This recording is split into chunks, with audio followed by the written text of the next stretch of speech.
এই সরকার ইন্টারিম গভর্নমেন্টের মাথা নয়। ময়ূক রঞ্জন ঘোষ এটা বলছে না, এটা বলছে মোহাম্মদ ইউনুস।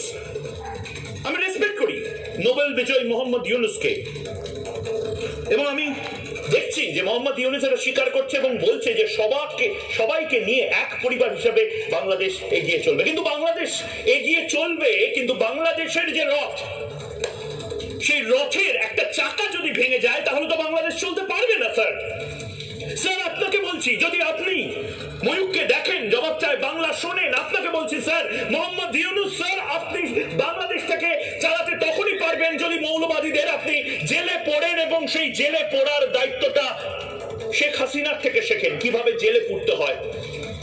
তাতে ভারত এবং বাংলাদেশ দুই দেশেরই অনেক অনেক লাভ হবে। ডক্টর ইউনুস, আপনার ভালো ভারতীয়রা চায়, আর ভারতীয়রা যদি ভালো থাকে বাংলাদেশও ভালো থাকবে।